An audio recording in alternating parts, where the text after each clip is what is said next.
계곡 살인 사건 내일 10차 공판이 열립니다. 손정혜 변호사님 나와 계세요. 어서 오세요. 안녕하세요. 네, 먼저 지난 19일에 9차 공판이 있었습니다. 지인들이 나와서 증언들이 쏟아졌는데 이때 어떤 내용이 구체적으로 나온 겁니까? 네, 우선 9차 공판에는 총 3명의 증인이 출석을 했습니다. 예. 일단 여성 후배가 이제 출석을 했고요. 그리고 예. 직장 동료, 그리고 방조범의 여자친구 3명이 나와서 이 범죄 사실에 대해서 알고 있는 사실들을 증언을 했는데 일단 중학교 후배 A 씨 같은 경우는 예. 문자 메시지가 공개가 됐습니다. 이 문자 메시지 내용 중에는 예.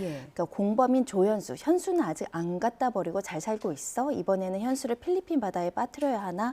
이런 대화가 포함된 문자 메시지고요. 예. 이은혜는 이에 대해서 아직 안 갖다 버렸다. 빠뜨릴 거면 나중에 연락할게. 예. 이런 취지로 이제 발언하는 문자 메시지가 공개됐는데요. 이 맥락을 보면 이번에는 어디 바다에 빠뜨려야 되나? 이게 이은혜의 전 남자친구가 또 해외에서 스노클링 중에 사망하지 않았습니까? 이런 걸 암시하는 대화로도 볼 수 있는 건가요? 주변 사람들이 이은혜의 주변 남성들이 그 부적절한 어떤 원인 불명으로 사망한 사실을 알고 있다. 예. 그리고 조연수마저 이은혜에게는 공격의 대상이거나 해악을 끼칠 수 있는 관계이다. 주변 사람들과의 관계가 정상적으로 맺어지지 않았다라는 거 후배가 알고 있다라는 강력한 증거가 되는 것이고요.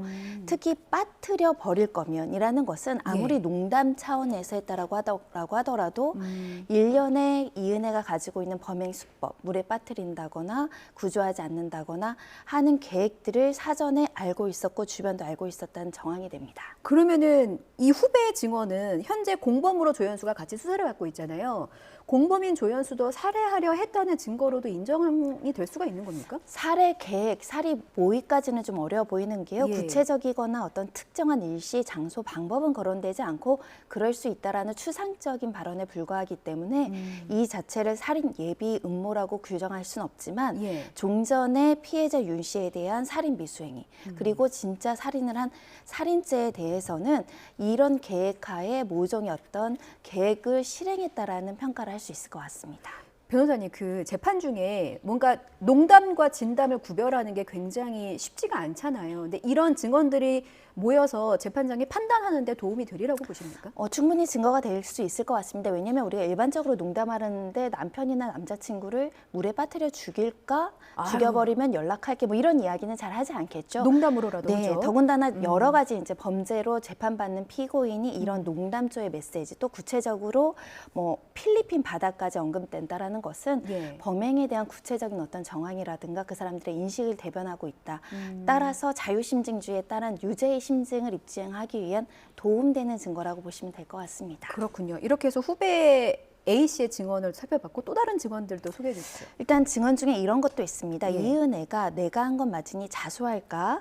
오빠, 그러니까 피해자 윤모 씨가 허우적거리는 걸 봤고 내가 안 건 것도 맞으니까 이런 대화도 있다라고 하는데요. 예. 자수할까라는 건 뭐냐면 보통 지금 억울하다고 무죄를 주장하는 피고인 같은 경우는 과거의 대화가 현출된다고 하더라도 나는 정말 죽이지 않았어. 내가 한 일이 아니야라고 하는 게 정상적일지언데 예. 이 사건에서는 후배하고 대화해서 자수할까?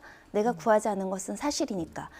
내가 구하지 않았다는 것은 적어도 내가 구조할 의무가 있음에도 불구하고 부작위를 했다는 걸 인정한 거거든요. 본인이 알고 있다는 소리잖아요. 그렇습니다. 그런 면에 있어서는 현재는 이은혜와 조현수가 무죄를 주장하고 있지만 예. 이 당시의 인식은 내가 무슨 잘못을 했고 범죄행위가 있을 수 있다는 것을 본인들도 인정하고 있다는 간접 사실로 평가할 수 있을 것 같습니다. 자수라는 단어의 의미가 가볍지가 않기 때문에 이런 것들이 증언을 통해서 나왔다는 게 굉장히 유의미한 것 같고요.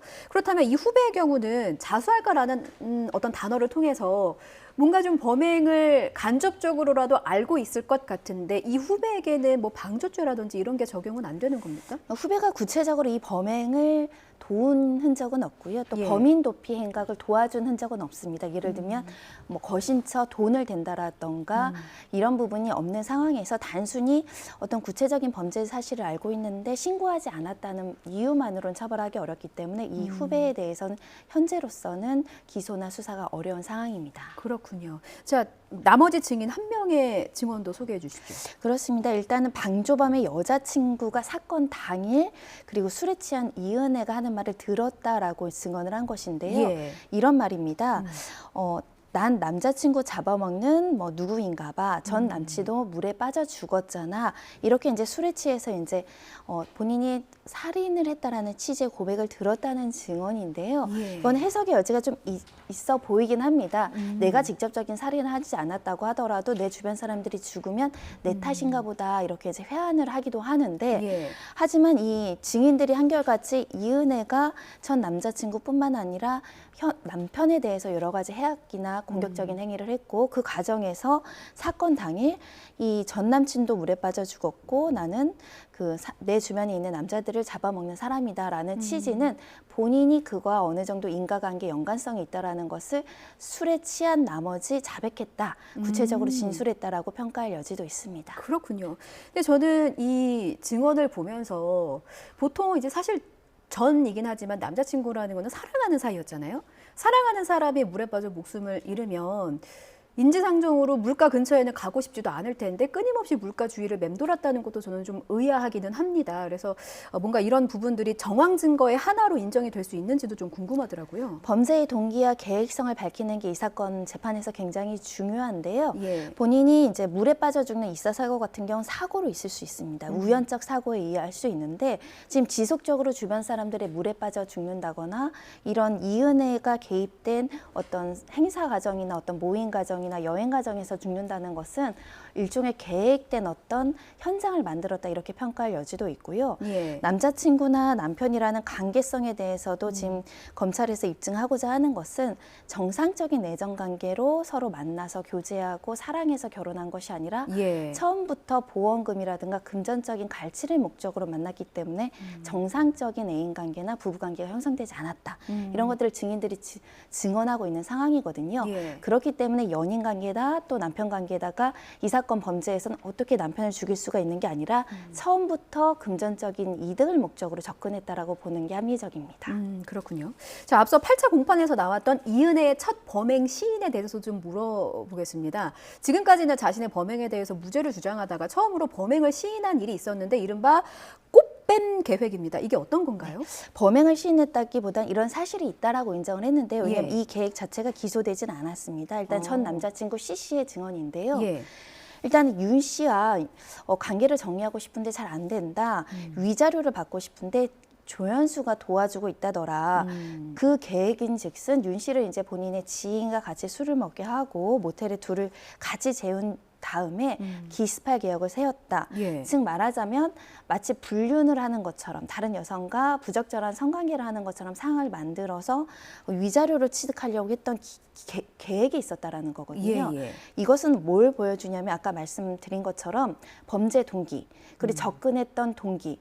그러니까 처음부터 윤 씨를 사랑하거나 정상적인 부부관계를 형성하기 위해서 윤 씨와 혼인신고를 한 것이 아니라 예. 윤 씨하고의 어떤 목적은 금전적인 관계, 가지고 있던 수중의 돈이 모두 다 본인에게 이제 들어오고 윤 씨가 이제 채무가 많아짐에 의해서 이제는 이혼 과정을 통해서 위자료, 그러니까 재판부를 속여서라도 허위로 이 사람이 불륜을 저지른 것처럼 상황을 만들겠다라는 정황을 보여주고 있기 때문에 어떤 이 사람이 가지고 있는 범죄 동기가 철저하게 불법적인 방법을 수단을 쓰더라도 예. 경제적인 이득을 취득하겠다라는 계획을 보여주는 증언 같습니다. 그러니까 기소가 되지 않았다는 말은 이 혐의로 처벌은 못 받지만 수단과 방법을 가리지 않고 피해자를 이용하려는 어떤 범행 동기나 목적을 증빙하는 데는 도움이 된다라고 봐야 되는 겁니까? 맞습니다. 통상적으로 내 남편이 다른 여성과 모텔에서 술을 먹게 하고 같이 자게 하는 걸 꾸미는 아내는 없는 거죠. 그렇죠. 그 자체가 비상식적이고 불법적이고 예. 또한 이게 만약에 실행에 옮겨졌다고 한다면 소송 사기라든가 공갈이라든가 여러 가지 범죄가 성립할 수 있는 것이기 때문에 불법을 마다하지 않았다라는 평가를 할 수 있을 것 같습니다. 예. 자, 그럼 이번에는 이은혜의 혐의를 좀 보겠습니다. 최초로 검찰이 이제 경찰이 검찰에 송치를 할 때 이은혜를 부작위에 의한 살인 혐의로 했다가 검찰이 적용한 혐의는 자기에 의한 살인입니다. 이게 두 개가 어떤 차이가 있는 거죠? 일단 우리 형법 민법에는 이 부작위에 의한 결과를 책임질 때는 위험 발생을 방지할 의무 있는 자거나 예. 또는 내가 그런 위험을 발생을 시켜놓고 그 사람을 구조하지 않았을 때, 아무것도 하지 않았을 때 그 결과에 책임지도록 되어 있습니다. 즉 부작위로 기소하더라도 이은혜 같은 경우는 아내니까 구조할 의무가 있고요. 예. 그리고 본인이 들어가라고 했기 때문에 또 구조할 의무가 있는 사람이 구조하지 않았다는 부작위한 살인죄도 적용할 수 있는데 이 작이라는 것은 구체적으로 살인에 대한 구체적인 행위란 겁니다. 예. 물에 들어가라고 한 가스라이팅의 행위 자체가 살인죄의 이 방법이라고 특정을 한 건데요. 아무것도 안 한 것보다 구체적으로 어떤 행위를 했을 경우에 양형이 더 높고 특히 재질이 좋지 않다라고 평가할 수 있습니다. 양형과 관련해서는 이 살인죄에 있어서 부작위보단 작에 의한 살인죄가 양형이 높고 재질 가능성 재질이 더 나쁘다라고 평가할 수 있기 때문에 검찰은 작에 의한 살인죄로 구성을 했습니다. 예, 그렇군요. 가스라이팅도 구체적인 어떤 살해 행위로 볼 수 있다는 어떤 선례가 있습니까? 과거 판례에서? 과거에 이제 친엄마가 자녀 둘을 살해했던 사건이 있는데 예. 엄마가 자녀 둘을 살해하는데 개입한 학부모가 있었습니다. 이 학부모가 지속적으로 가스라이팅, 심리적인 지배, 통제 이런 걸 통해서 엄마를 심리적으로 꼼짝 못하게 하고 아이들한테 이제 아동학대를 하게 한 후 결국 살해에 이르게까지 한 사건이고요. 예. 그 과정에서 금전적으로 1억 원 이상의 이득도 본 사건입니다. 이 사건의 재판의 양형을 살펴보시면 직접 아이를 살해한 엄마에게는 징역 7년을 선고를 했고요. 오히려 이제 가스라이팅을 통해서 심리적 지배로 살인을 교사했던 이 학부모, 이 피고인에게는 징역 12년을 선고했습니다. 즉 직접적인 살인 행위를 하지 않더라도 이 심리적 지배에 의한 살인 행위가 가능하다. 그리고 그렇게 교사하는 재질이 더 무겁다라는 판결의 예로 볼 수 있습니다. 그 같은 판결이 이은혜와 조연수에게도 영향을 미칠 가능성도 있는 거고요.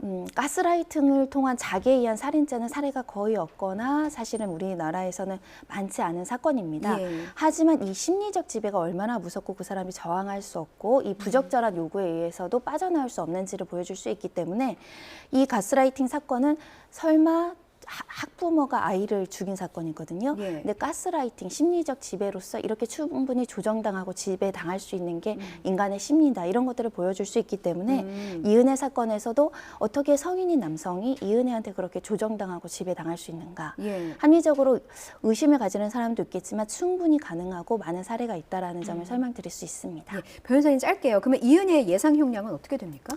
무기징역 이상 또는 20년 이상이 나올 수 있는 중대한 범죄라고 보입니다. 왜냐하면 일단은 비난 동기이자 보험금을 취득할 경제적인 목적으로 살인을 했고 살인의 행각도 한 차례가 아니었고 총 2번의 미수행위가 있었기 때문에 가중처벌될 것이 분명하고 더군다나 지금 반성하지 않고 있기 때문에 중형은 피하기 어려울 것 같습니다. 예, 알겠습니다. 여기까지 듣겠습니다. 손정혜 변호사였습니다. 잘 들었습니다.